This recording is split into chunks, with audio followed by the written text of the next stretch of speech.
eu agradeço a Vossa Excelência, que me deu uma notícia aqui, eu não sabia mesmo. Alguém pode dizer, eles combinam lá para ele mostrar a surpresa. Não, eu não sabia que eu tinha sido parlamentar com mais pronunciamento nessa legislatura, nos moldes que Vossa Excelência colocou.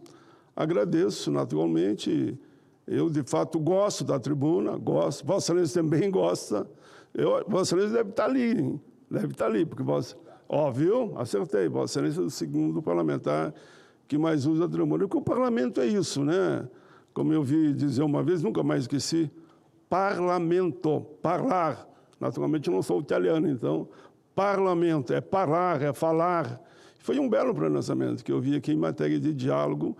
E a tribuna não deixa de ser um espaço de diálogo, onde a gente coloca o nosso ponto de vista, o que pensa diferente ouve, contrapõe ou até concorda. Depende do momento da história, porque assim é a democracia, né? Então, eu acho que usar a tribuna, tanto aqui como nas comissões, é o nosso papel. Eu atuo muito na Comissão de Direitos Humanos. Hoje, quem está de presidente é a senadora Damares, que quero de público aqui registrar primeiro a postura dela. Tem sido uma postura de buscar o equilíbrio, respeitando a divergência. E, claro, na dúvida é o voto que decide, é assim a vida, né? Mas eu quero falar dela nesse segundo aqui, é que eu fiquei sabendo ontem, né, que ela está com câncer, assumiu publicamente nas comissões, falou também, falaram aqui no plenário, que é uma forma das pessoas não se intimidarem, de saberem que não adianta se está com câncer ou outra doença qualquer que seja, tem que procurar os recursos e fazer o bom combate que é o combate da vida, né? E ela está muito firme, eu estive observando ela, continua no plenário, continua presidindo a comissão e está fazendo tratamento, né? Todo aquele tratamento, né, que tem que se fazer na situação do câncer. Então, senadora Damares, fica aqui meu carinho, meu respeito, e como a gente faz, Deus é Pai, e Vossa Excelência há de se recuperar e continuar fazendo o trabalho que vem fazendo, principalmente nessa linha que eu estou acompanhando mais, né, lá na Comissão de Direitos Humanos. Presidente, eu vou em frente agora. Em primeiro lugar, falo aqui hoje sobre a Previdência Social. Presidente Girão, especialistas voltam a falar em uma nova reforma da Previdência. Me preocupa muito, porque toda reforma que tem é para tirar direito do povo trabalhador. Os argumentos são sempre os mesmos. É preciso adaptar o sistema, enfrentar desafios, combater o déficit. Déficit que uma CPI que eu participei, foi a única que eu participei de presidente. Nunca participei de CPI, e não é que seja contra as pessoas participarem. Acho que lá se faz um debate construtivo também, né? Tanto que eu assinei a CPI, essa que foi instalada essa semana, né, que começou a atuar mesmo, até fui votar lá no lugar da senadora Luziane, num momento, era um requerimento, e que foi votado. A CPI da Previdência provou que não há déficit. Eu não vou falar tudo aqui que eu já falei sobre o combate àqueles que dizem sempre que ela tem déficit. Se vamos analisar friamente e cuidarmos dos desvios do dinheiro da Previdência para outros fins, nós vamos ver que ela seria, com certeza, superavitária. O mercado pressiona, os bancos arregalam os olhos, as garras do sistema financeiro se estendem, tudo pensando num sistema que, na verdade, já é superavitário, eles dizem que não é, que é deficitário, e nós sabemos que por trás disso está um sonho dos poderosos, que é privatizar a Previdência, semelhante ao que tem no Chile, que seria uma poupança de cada um. Quem tem dinheiro poupa, quem não tem, não poupa e não tem Previdência. E mesmo aqueles, que o caso do Chile, por exemplo, 70% lá estão ganhando um salário mínimo no longo da sua vida, porque não puderam, é aquele salário mínimo de uma ajuda quase de custo, porque não puderam contribuir para a Previdência. A narrativa se repete, dizem que a Previdência é quebrada, que só gera prejuízo, que em breve será inviabilizada. A solução que muitos apresentam é reformá-la, privatizá-la, implantar o sistema de capitalização. Sistema de capitalização é você dizer, ó, você vai ter uma poupança tua e quando você precisar, você tem aquela poupança. Bom, para isso eu não preciso fazer uma reforma da Previdência.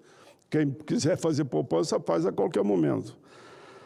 Enfim, presidente, chegam ao absurdo de apontar que o salário mínimo é o problema central, E vem, então, com a ideia de congelar o salário mínimo por 6 anos. Eu vi já na mídia, na televisão, no debate, onde falam que a saída seria congelar o salário mínimo por 6 anos, coisa que, naturalmente, eu vou discordar.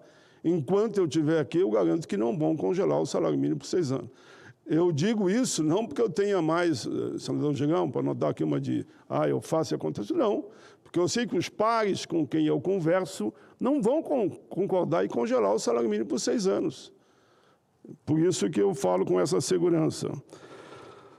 Vou avançando. CPI da Previdência, que tive a honra de presidir, comprovou com clareza, está tudo impresso em cartilhas, para quem quiser cópia, a Previdência pode e deve ser superavitária. O verdadeiro problema não está no modelo em si, mas na gestão de recursos. A má administração, a corrupção, está aí a CPI, inclusive, mostrando que de algum lugar estão roubando da Previdência.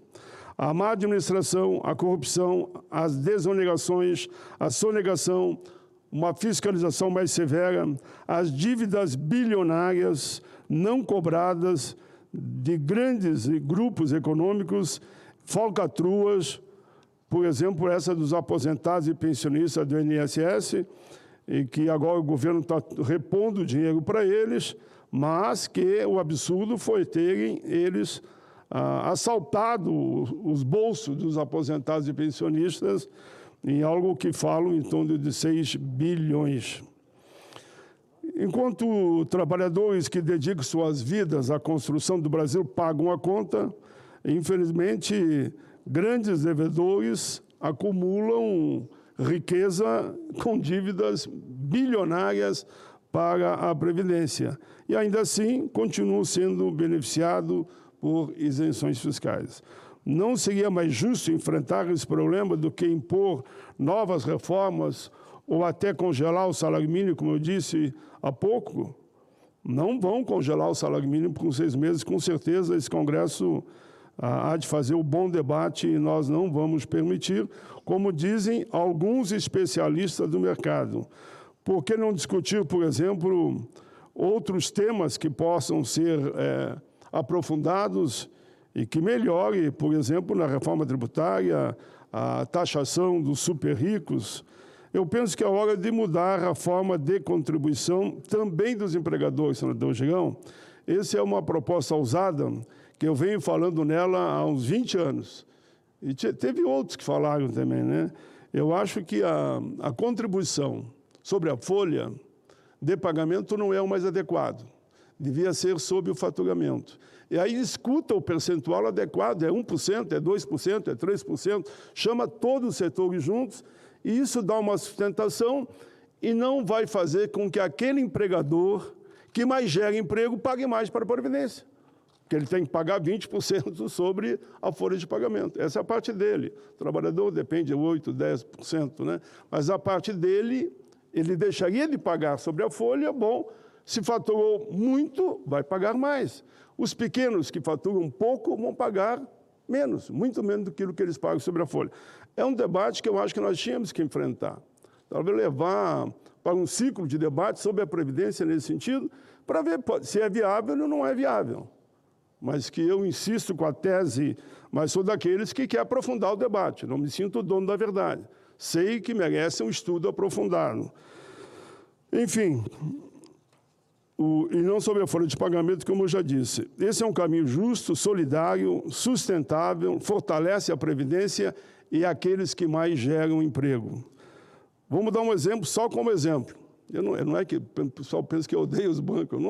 Eu sempre digo que o lucro é bom, eu quero que o lucro seja, de uma forma social, chegue a todos, né?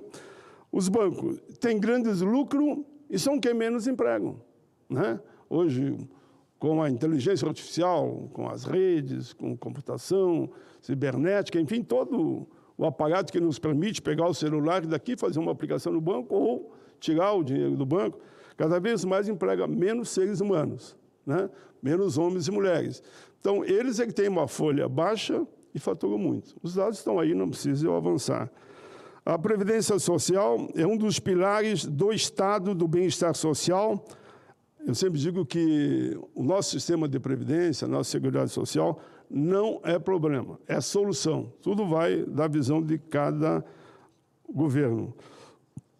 Sem os benefícios previdenciários e assistenciais, 42% da população estaria, quase metade da população brasileira, estaria abaixo da linha da pobreza.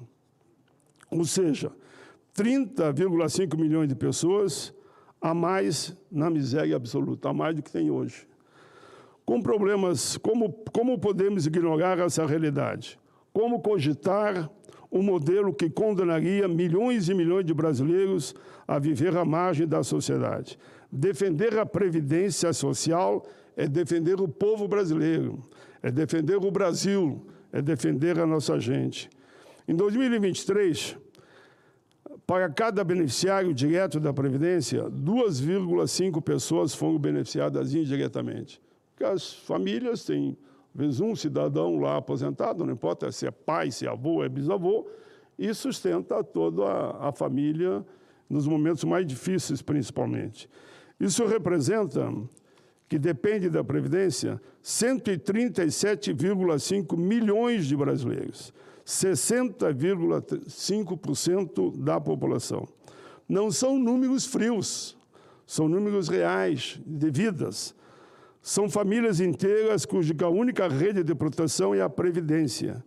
E ainda assim insistem em querer falar em déficit, em privatização e não buscar uma solução que amplie os benefícios e não prejudiquem esses dados que eu dei, que é quase 140 milhões de brasileiros. A resposta é evidente. Ao mercado financeiro, aos bancos, às grandes empresas que enxergam na Previdência um sistema de faturar bilhões, claro,